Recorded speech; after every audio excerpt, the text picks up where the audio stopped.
none turi tariki ya 26 Kanama. Twahimbaza Mutagatifu Cezari wa Arire umwepiskopi. Twahimbaza Mutagatifu Sekundi. Sekundi akomoka Ivantimiri mu murwa wa Saguri.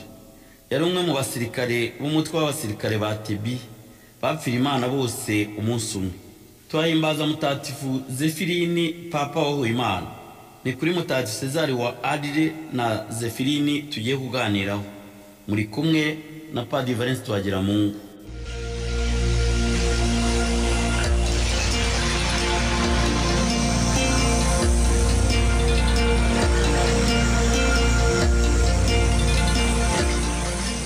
Cezari wa Arire yavutse muri 170 ahitwa Chalon-sur-Saône ku babyeyi b'Abakristo.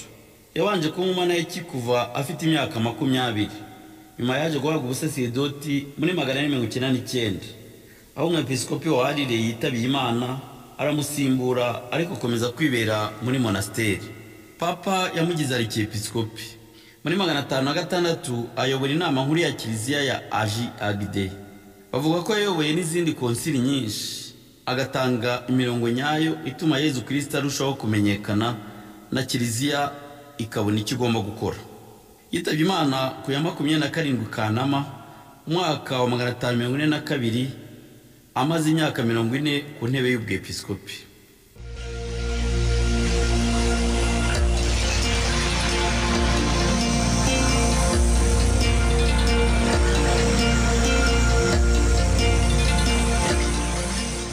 Tuvuge no ku mateka ya Mutagatifu Zefirini nawe duhimbaza none. Zefirini yavukiye Roma. Zefirini yabaye umupapa mu mwaka 199 ababaye papa wa 15 wicaye ku ntebe ya Petero mu buyobozi bwa Kiliziya ku ngoma ya Septime Severe. Icyo gihe Kiliziya yari yongeye gutotezwa cyane, Abakristo bapfa ari ishyano ryose, abandi kandi bahakana. Mu bahakanye icyo gihe ndetse bikababaza cyane na Mutagatifu Zefirini no mukristo wo muri Afrika y'Uruguru witwa Tertullian. Ingoma yaranzwe n'impaka z'urudaca mu isesengura kwemera. Yafungiye amasakaramentu Tertullian.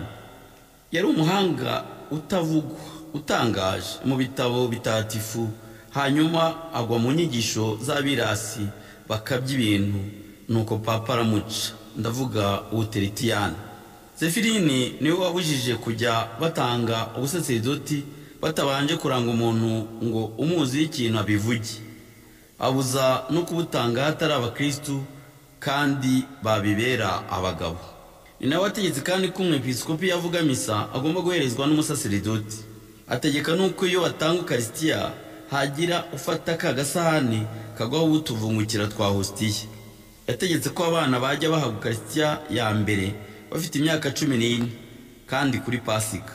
Niyo wategetse ko inkongoro za misa n'udusahane bigira isura irabagirana. Zefirini yitabye Imana muri 117 aho Imana yabaye papa imyaka 18.